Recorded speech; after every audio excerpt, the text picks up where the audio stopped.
नमस्कार दोस्तों, अभिनंदन है आपका अनमोल मोटिवेशन चैनल पर। मित्रों, आज हम आपको कलयुग के बारे में बताएंगे। भगवान श्री कृष्ण ने किस प्रकार कलयुग के बारे में बताया है। जब कलयुग का प्रभाव शुरू हो जाएगा तो लोगों का आचरण किस प्रकार का होगा, स्त्रियों और पुरुषों का आचरण कैसे होगा, जब कलयुग की शुरुआत होगी तो किस प्रकार के परिवर्तन होने लगेंगे, कलयुग का अंत कब होगा। भगवान कृष्ण के द्वारा इसका उल्लेख है। पौराणिक ग्रंथों में युग का मान अलग अलग है। पौराणिक ग्रंथों के अनुसार 4 युग होते हैं: सत, त्रेता, द्वापर और कली। कहते हैं कि कलयुग में पाप अपने चरम पर होगा। वर्तमान में कलिकाल अर्थात कलयुग चल रहा है। ग्रंथों में इस युग में क्या क्या होगा या घटेगा यह लिखा गया है। यह भी है कि इस युग में जब कहीं भी प्रलय होगा तो सिर्फ हरि कीर्तन ही उसे बचाएगा। आओ जानते हैं कि कलयुग के संबंध में ग्रंथों में क्या लिखा है।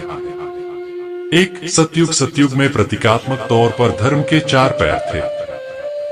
सतयुग में मनुष्य की लंबाई 32 फीट अर्थात लगभग 21 हाथ बताई गई है। इस युग में पाप की मात्रा 0 होती है, पुण्य की मात्रा 100% होती है। और इस युग में राजा हरिश्चंद्र हुए थे। हरिश्चंद्र ने सत्य के लिए अपना और अपने परिवार का बलिदान कर दिया था। 2. त्रेतायुग। त्रेतायुग में धर्म के 3 पैर थे। इस युग में मनुष्य की लंबाई 21 फीट अर्थात लगभग 14 हाथ बताई गई है। इस युग में पाप की मात्रा 25% होती है और पुण्य की मात्रा 75% होती है। इस युग में विष्णु का वामन और राम अवतार हुआ था। असुर राज बाली ने 3 पग में धरती दान कर दी, जबकि राक्षस राज रावण से सीता का अपहरण करने के बाद उन्हें छुआ तक नहीं। 3. द्वापर। द्वापर में धर्म के 2 पैर ही रह गए थे। इस युग में मनुष्य की लंबाई 11 फीट अर्थात लगभग 7 हाथ बताई गई है। इस युग में पाप की मात्रा 50% होती है, जबकि पुण्य की मात्रा 50% होती है। मतलब यह कि इस युग में आधे मनुष्य पापी और आधे पुण्यात्मा थे। इसी युग में महाभारत का युद्ध हुआ था। यह युद्ध धर्म युद्ध ही था, तथा इस युग में भगवान कृष्ण ने धर्म की रक्षा की थी। 4. कलयुग। द्वापर में 2 पैर और अब कलिकाल में धर्म के पैरों का कोई नामोनिशान नहीं है। धर्म अब पंगु बन गया है। इस युग में मनुष्य की औसत लंबाई 5 फीट 5 इंच अर्थात लगभग 3.5 हाथ बताई गई है। इस युग में धर्म का सिर्फ 1/4 अंश ही रह जाता है। इस युग में पाप की मात्रा 75% होती है, जबकि पुण्य की मात्रा 25% होती है। लेकिन वर्तमान में देखा जा रहा है कि कलिकाल अपने चरम पर है। यह जो 25% पुण्य की मात्रा बताई गई है, यह अब कहीं भी नजर नहीं आती है।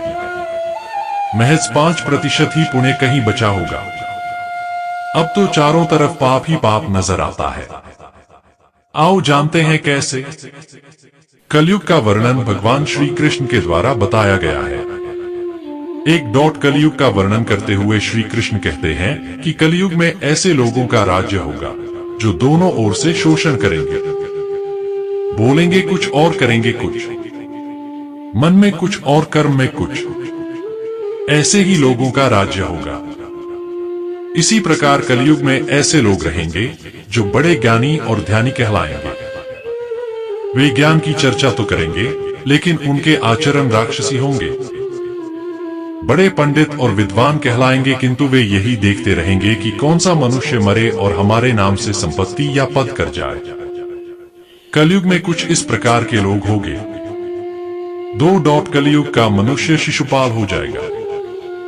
कलयुग में बालकों के लिए ममता के कारण इतना करेगा कि उन्हें अपने विकास का अवसर ही नहीं मिलेगा। मोहमाया में ही घर बर्बाद हो जाएगा।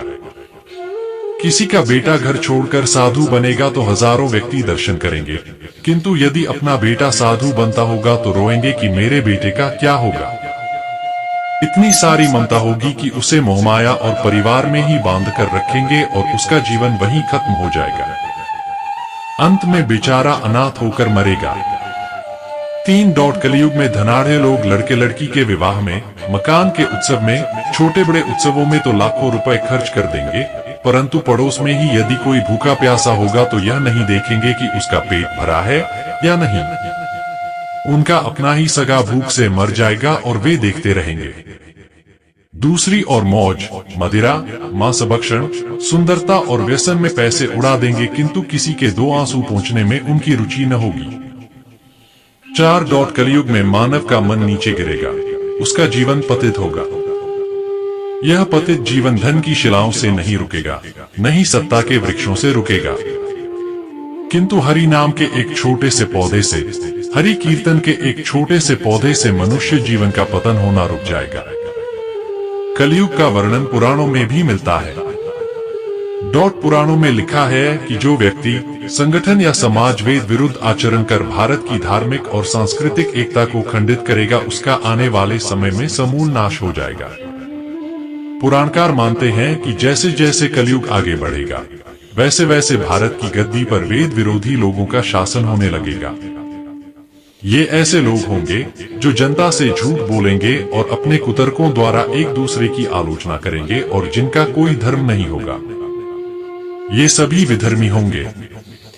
ये सभी मिलकर भारत को तोड़ेंगे और अंततः भारत को एक अराजक भूमि बनाकर छोड़ देंगे।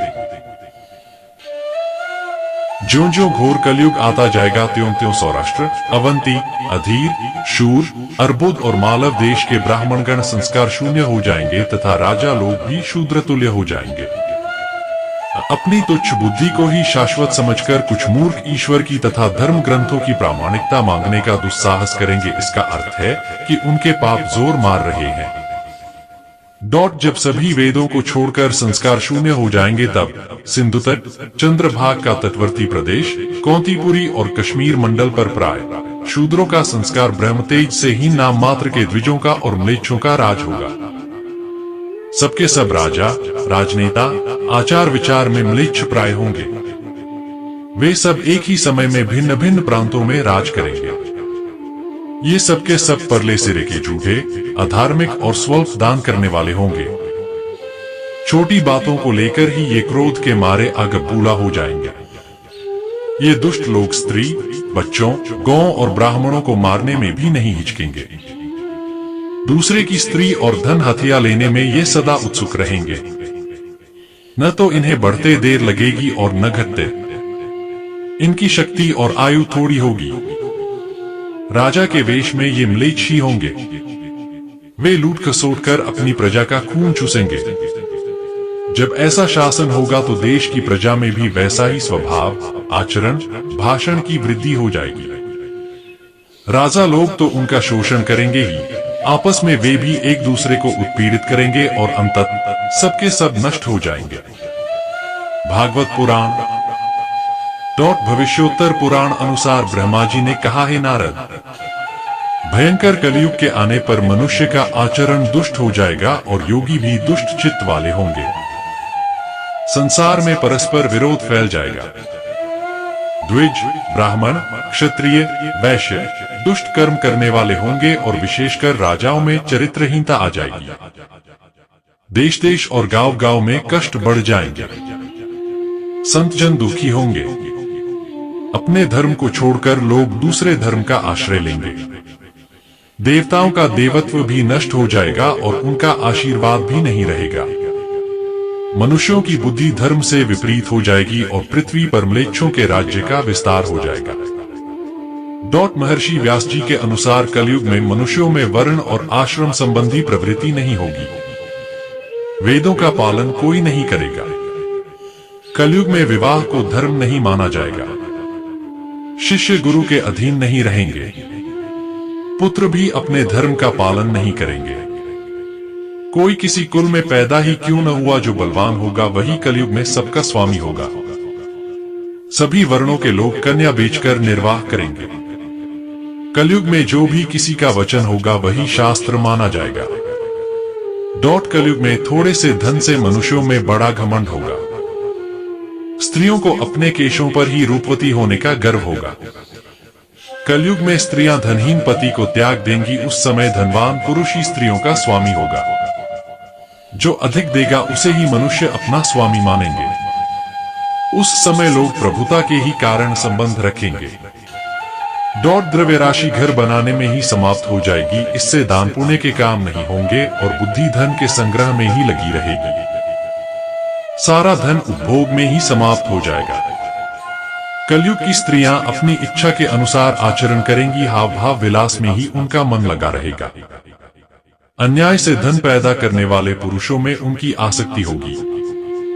कलयुग में सब लोग सदा सबके लिए समानता का दावा करेंगे। कलयुग की प्रजा बाढ़ और सूखे के भय से व्याकुल रहेगी। कलयुग में सदा अकाल ही पड़ता रहेगा। सब लोग हमेशा किसी न किसी कलेशों से घिरे रहेंगे। किसी किसी तो थोड़ा सुख भी मिल जाएगा। सब लोग बिना स्नान करे ही भोजन करेंगे।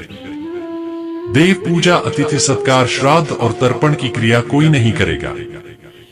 कलयुग की स्त्रियां लोभी, नाटी, अधिक खाने वाली और मंद भाग्य वाली होंगी। गुरुजनों और पति की आज्ञा का पालन नहीं करेंगी तथा पर्दे के भीतर भी नहीं रहेंगी। अपना ही पेट पालेंगी, क्रोध में भरी रहेंगी। देह शुद्धि की ओर ध्यान नहीं देंगी तथा असत्य और कटु वचन बोलेंगी। इतना ही नहीं, वे दुराचारी पुरुषों से मिलने की अभिलाषा करेंगी। ब्रह्मचारी लोग वेदों में कहे गए व्रत का पालन किए बिना ही वेदाध्यापन करेंगे। गृहस्थ पुरुष न तो हवन करेंगे न ही सत्पात्र को उचित दान देंगे। वनों में रहने वाले वन के कंदमूल आदि से निर्वाह न करके ग्रामीण आहार का संग्रह करेंगे और सन्यासी भी मित्र आदि के स्नेह बंधन में बंधे रहेंगे। कलयुग आने पर राजा प्रजा की रक्षा न करके बल्कि कर के बहाने प्रजा के ही धन का अपहरण करेंगे। अधम मनुष्य संस्कारहीन होते हुए भी पाखंड का सहारा लेकर लोगों ठगने का काम करेंगे। उस समय पाखंड की अधिकता और अधर्म की वृद्धि होने से लोगों की आयु कम होती चली जाएगी। उस समय 5, 6 अथवा 7 वर्ष की स्त्री और 8, 9 या 10 वर्ष के पुरुषों से ही संतान होने लगेंगी। घोर कलयुग आने पर मनुष्य 20 वर्ष तक भी जीवित नहीं रहेंगे। उस समय लोग मंदबुद्धि, व्यर्थ के चिन्ह धारण करने वाले, बुरी सोच वाले होंगे। लोग ऋण चुकाए बिना ही हड़प लेंगे तथा जिसका शास्त्र में कहीं विधान नहीं है ऐसे यज्ञों का अनुष्ठान होगा। मनुष्य अपने को ही पंडित समझेंगे और बिना प्रमाण के ही सब कार्य करेंगे। तारों की ज्योति फीकी पड़ जाएगी, 10 दिशाएं विपरीत होंगी। पुत्र पिता को तथा बहुएं सास को काम करने भेजेंगी। कलयुग में समय के साथ साथ मनुष्य वर्तमान पर विश्वास करने वाले, शास्त्र ज्ञान से रहित, दंभी और अज्ञानी होंगे। जब जगत के लोग सर्वभक्षी हो जाएं, स्वयं ही आत्मरक्षा के लिए विवश हो तथा राजा उनकी रक्षा करने में असमर्थ हो जाएंगे, तब मनुष्यों में क्रोध लोभ की अधिकता हो जाएगी। कलयुग के अंत के समय बड़े बड़े भयंकर युद्ध होंगे, भारी वर्षा, प्रचंड आंधी और जोरों की गर्मी पड़ेगी। लोग खेती काट लेंगे, कपड़े चुरा लेंगे, पानी पीने का सामान और पेटियां भी चुरा ले जाएंगे। चोर अपने ही जैसे चोरों की संपत्ति चुराने लगेंगे। हत्यारों की भी हत्या होने लगेगी। चोरों से चोरों का नाश हो जाने के कारण जनता का कल्याण होगा। युगांत काल में मनुष्यों की आयु अधिक से अधिक 30 वर्ष की होगी। मनुष्य की औसत आयु 20 वर्ष ही रह जाएगी। 5 वर्ष की उम्र में स्त्री गर्भवती हो जाया करेगी। 16 वर्ष में लोग वृद्ध हो जाएंगे और 20 वर्ष में मृत्यु को प्राप्त हो जाएंगे। इंसान का शरीर घटकर बोना हो जाएगा।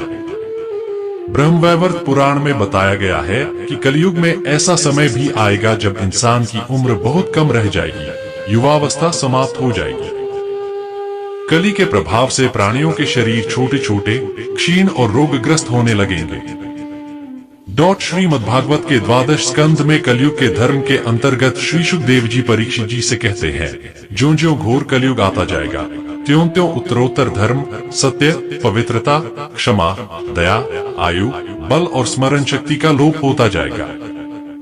अर्थात लोगों की आयु भी कम होती जाएगी जब कलिकाल बढ़ता चला जाएगा। कलयुग के अंत में जिस समय कल की अवतार अवतरित होंगे, उस समय मनुष्य की परम आयु केवल 20 या 30 वर्ष होगी। जिस समय कल की अवतार आएंगे, चारों वर्णों के लोग क्षुद्रों के समान हो जाएंगे। गौएं भी बकरियों की तरह छोटी छोटी और कम दूध देने वाली हो जाएगी। कलयुग के अंत में संसार की ऐसी दशा होगी कि अन्न नहीं उगेगा। लोग मछली मांस ही खाएंगे और भेड़ व बकरियों का दूध पिएंगे। गाय तो दिखना भी बंद हो जाएगी, होगी तो वह बकरी समान होगी। एक समय ऐसा आएगा जब जमीन से अन्न उपजना बंद हो जाएगा, पेड़ों पर फल नहीं लगेंगे। धीरे धीरे ये सारी चीजें विलुप्त हो जाएंगी। गाय दूध देना बंद कर देगी। स्त्रियां कठोर स्वभाव वाली व कड़वा बोलने वाली होंगी। वे पति की आज्ञा नहीं मानेंगी। जिसके पास धन होगा उसी के पास स्त्रियां रहेगी। मनुष्यों का स्वभाव गधों जैसा दुस्सह, केवल गृहस्थी का भार ढोने वाला रह जाएगा। लोग विषी हो जाएंगे। धर्म कर्म का लोप हो जाएगा। मनुष्य जपरहित, नास्तिक व चोर हो जाएंगे। सभी एक दूसरे को लूटने में रहेंगे। कलयुग में समाज हिंसक हो जाएगा। जो लोग बलवान होंगे उनका ही राज चलेगा। मानवता नष्ट हो जाएगी। रिश्ते खत्म हो जाएंगे। एक भाई दूसरे भाई का ही शत्रु हो जाएगा। जुआ, शराब, परस्त्रीगमन और हिंसा ही धर्म होगा। पुत्र पिता का और पिता पुत्र का हत्या करके भी उद्विग्न नहीं होंगे। अपनी प्रशंसा के लिए लोग बड़ी बड़ी बातें बनाएंगे, किंतु समाज में उनकी निंदा नहीं होगी। उस समय सारा जगत म्लेच्छ हो जाएगा, इसमें संशय नहीं। एक हाथ दूसरे हाथ को लूटेगा। कलयुग में लोग शास्त्रों से विमुख हो जाएंगे। अनैतिक साहित्य ही लोगों की पसंद हो जाएगा। बुरी बातें और बुरे शब्दों का ही व्यवहार किया जाएगा। स्त्री और पुरुष दोनों ही अधर्मी हो जाएंगे। स्त्रियां पतिव्रत धर्म का पालन करना बंद कर देगी और पुरुष भी ऐसा ही करेंगे। स्त्री और पुरुषों से संबंधित सभी वैदिक नियम विलुप्त हो जाएंगे। अंत में इस घोर कलिकाल से बचने का एकमात्र तरीका यह है कि व्यक्ति को वेदों की ओर लौट आना चाहिए और हर समय हरि कीर्तन करके खुद को सुरक्षित रखना चाहिए।